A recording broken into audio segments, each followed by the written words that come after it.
যন্তর মন্তর থেকে কি এবার সোজা সংসদ ভবনের পথে আন্দোলনকারীরা? সিজেপি বা ককরোচ জনতা পার্টির সদস্যরা যখন সংসদ ঘেরাওয়ের উদ্দেশ্যে বেরোবেন, তখন পরিস্থিতি ঠিক কি দাঁড়াবে? প্রশাসন কি এত হাই প্রোফাইল এলাকায় এই ঘেরাও কর্মসূচির অনুমতি দেবে, নাকি মাঝপথেই আটকে দেওয়া হবে তাদের? গত কয়েকদিন ধরেই যন্তর মন্তরে চলছে সিজেপির এক লাগাতার অবস্থান বিক্ষোভ, আর সেখানে অনশন করছেন সোনম ওয়াংচুক।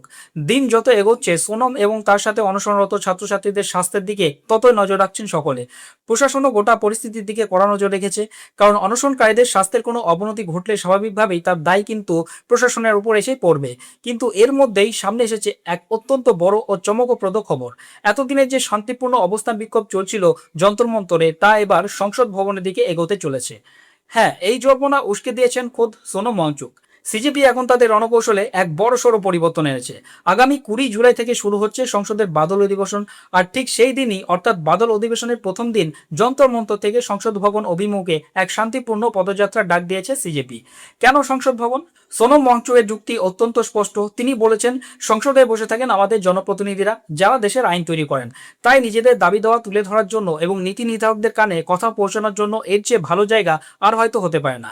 তিনি দেশব্যাপী ছাত্রদের আহ্বান জানিয়েছেন এই মিছিলে যোগ দেওয়ার জন্য। সোনম ওয়াংচুক দেশবাসীর কাছে এক আবেগঘন আবেদন রেখেছেন। তিনি জানিয়েছেন যে বেশ কয়েকদিনের অনশনে তিনি ভিতর থেকে শক্ত থাকলেও শারীরিকভাবে দুর্বল হয়ে পড়েছেন। ইতিমধ্যেই তার ওজন প্রায় 7 কিলো কমে গিয়েছে, যা যে কোনো মানুষের স্বাস্থ্যের জন্য অত্যন্ত ঝুঁকিপূর্ণ।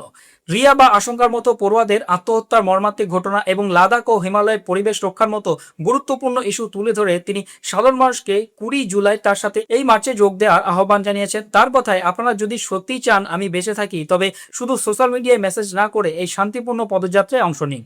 কিন্তু এবার আসে সবচেয়ে বড় প্রশ্নটি, সরকার বা প্রশাসন কি এত সহজে এই পদযাত্রার অনুমতি দেবে? আমরা সকলে জানি সংসদ ভবন সংলগ্ন এলাকা অত্যন্ত হাই সিকিউরিটি এবং স্পর্শকাতর জোন। সেখানে চাইলেই যে কেউ জমায়েত করতে পারে না। পুলিশ এবং প্রশাসনের সামনে এখন একটি বড় আইন শৃঙ্খলার চ্যালেঞ্জ। দিল্লি পুলিশ এখন দুটি পথ বেছে নিতে পারে: এক, যন্ত্রমন্তরে এই পদযাত্রা শুরু হওয়ার আগে আটকে দেওয়া; দুই, তাদের কিছুটা এগিয়ে যাওয়ার পর মাঝপথে আটকানো। যন্ত্রমন্তর থেকে সংসদ ভবনের দূরত্ব খুবই সামান্য। পার্লামেন্ট স্ট্রিট থানার ঠিক পাশেই এই এলাকা। তাই পুলিশকে অত্যন্ত দ্রুত এবং সুপরিকল্পিতভাবে গোটা পরিস্থিতি সামাল দিতে হবে। পুলিশ প্রশাসনও চাইছে না কোনো রকমের সংঘাতের পরিস্থিতি তৈরি হোক, কারণ গণতান্ত্রিক দেশে শান্তিপূর্ণ মিছিলে বল প্রয়োগ করলে তা নিয়ে বিতর্ক তৈরি হতে পারে। এমনিতেই এবারের বাদল অধিবেশন বেশ সরগরম হতে চলেছে। একদিকে সরকার যখন বেশ কিছু গুরুত্বপূর্ণ বিল পাশের প্রস্তুতি নিচ্ছে, তখন অন্যদিকে বিরোধী শিবিরও সরকারকে প্রশ্নের মুখে ফেলতে পুরোপুরি প্রস্তুত। নিট বা প্রশ্ন ফাঁসের মতো ইস্যু নিয়ে কংগ্রেস এবং যুব কংগ্রেস ইতিমধ্যে সোচ্চার। তারা শিক্ষামন্ত্রী ধর্মেন্দ্র প্রধানের পদত্যাগের দাবিও তুলেছে। পাশাপাশি অযোধ্যা রাম মন্দিরের অনুদান সংক্রান্ত বিতর্ক নিয়েও বিরোধীরা সরকারকে চাপে ফেলার কৌশল তৈরি করেছে। এই চরম রাজনৈতিক ব্যস্ততা এবং উত্তাপের মাঝে সংসদের প্রথম সপ্তাহে যদি সিজেপির আন্দোলনকারীরা, যাদের মধ্যে অনেকেরই শারীরিক অবস্থা অত্যন্ত দুর্বল, তারা সংসদ ভবনের দিকে এগোন, তবে তা প্রশাসনের জন্য নিঃসন্দেহে এক বড় চ্যালেঞ্জ হয়ে দাঁড়াবে। কিন্তু এখানে একটা বিষয় বিশেষভাবে লক্ষ্য করার মতো, আন্দোলনের শুরু থেকে সিজেপি যন্তর মন্তরকে বেছে নিয়েছিল, কারণ দিল্লিতে দীর্ঘদিন ধরে এটি শান্তিপূর্ণ বিক্ষোভের অন্যতম পরিচিত স্থান। প্রশ্ন হচ্ছে, এতদিন পর হঠাৎ সংসদ ভবনের দিকে পদযাত্রার ঘোষণা কেন? রাজনৈতিক বিশেষজ্ঞদের একাংশের মতে, দীর্ঘদিন একই জায়গায় অবস্থান বিক্ষোভ চললে জনমাধ্যমের নজর কিছুটা কমে যায়। সেই কারণেই আন্দোলনের পরবর্তী ধাপে আরও দৃশ্যমান কর্মসূচি নেওয়ার চেষ্টা করা হতে পারে। অন্যদিকে সিজেপির বক্তব্য, তাদের উদ্দেশ্য সংঘাত নয়, বরং সরাসরি জনপ্রতিনিধিদের কাছে গিয়ে নিজেদের দাবি পৌঁছে দেওয়া। কোন ব্যাখ্যা বাস্তবে বেশি প্রাসঙ্গিক, তা অবশ্য আগামী কয়েকদিনের ঘটনা প্রবাহই স্পষ্ট করবে। অন্যদিকে প্রশাসনের অবস্থানও সহজ নয়। একদিকে শান্তিপূর্ণ প্রতিবাদের সাংবিধানিক অধিকার রয়েছে, অন্যদিকে সংসদ ভবনের মতো উচ্চ নিরাপত্তা এলাকায় নিরাপত্তা নিশ্চিত করাও প্রশাসনের দায়িত্ব।